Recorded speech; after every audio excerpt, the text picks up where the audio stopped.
Well, this weekend, many people will start traveling to their holiday destinations. And while vaccines and boosters have made things safer, as we've told you, there's still an increase in COVID cases to be cautious about. That's right. So joining us now is Dr. Paul Burton, Moderna's chief medical officer. So Dr. Burton, good to see you this morning. Thanks for being here on such an important morning. And let's begin right now Thank you, Dan. Thanks for having me. Let's talk first about the Omicron variant. What kind of trends and characteristics are we seeing with this specific variant?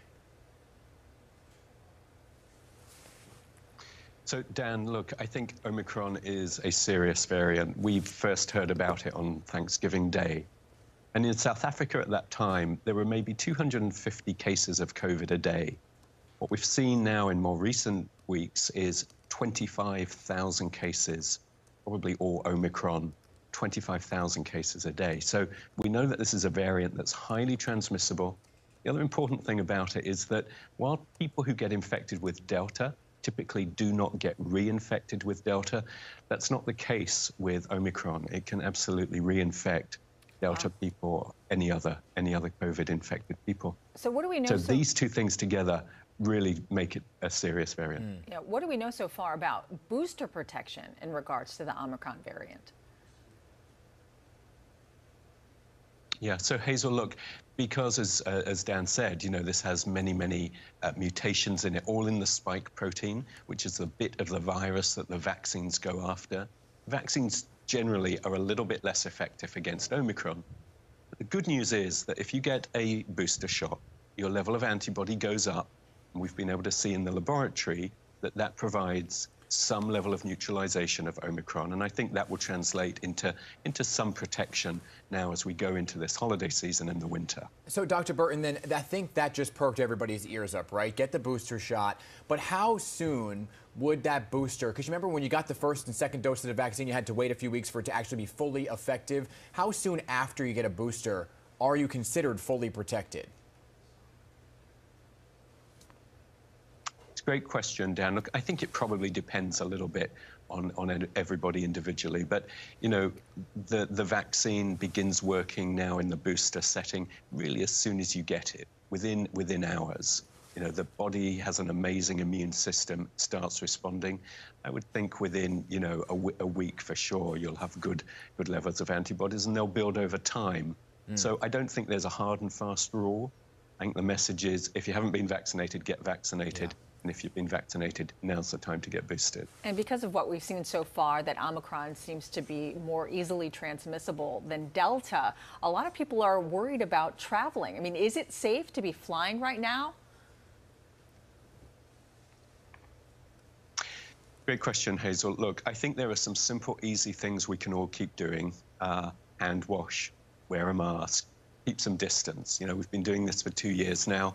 We know what to do. We're good at it, and it's really effective. So I would do that. You know, you clearly use your personal judgment. Yeah. But I think getting boosted is really the most effective line of defense right now. So, Dr. Burton, in full disclosure, I received Moderna as my vaccine and also as my booster. And so there's this talk now, right, with the Omicron variant of looking at what comes next in terms of getting potentially another booster shot. What can you tell us about what you guys are doing behind the scenes, if at all, for tackling the next variant, if there is one? Yeah. So, Dan, look, I think that's, first of all, it's a great website, makeityourvaccine.com. You can go there, you can find out where vaccines are available, get some great information. So getting knowledge, you know, it's power, get informed, make your choice, make your best shot. We certainly announced around Thanksgiving that we're making an Omicron-specific vaccine. That will continue. We're going to keep doing that. We'll start getting that into people and testing it in the early new year. We have 2 doses of our current vaccine, the 50 microgram shot that most people get, 100 if you've got some immunocompromised like cancer, so we can tailor it. And I think, you know, look, we just have to keep ahead of this. We've got to keep doing the research, keep working with governments and authorities around the world. And, you know, we will get on top of this, but we've just got to get through these next couple of months. And the reason I ask about that is because, so you're working on that and you're testing on it, but will we actually need it? And then how often? Yes. So, look, I think the Omicron variant, Dan, will likely become the predominant one in this country in some months. So I think we will need it. The question is going to be how long will immunity last? And we have all been thinking that vaccines for COVID are going to be a yearly necessity. I think that's still true. Will it need to be more frequent than that? We just don't know yet. Okay. Well, we appreciate your time, Dr. Burton. Thanks so much for joining us and giving us so much insight on the growing concerns that we're having, especially with Omicron continuing to spread. We appreciate your time.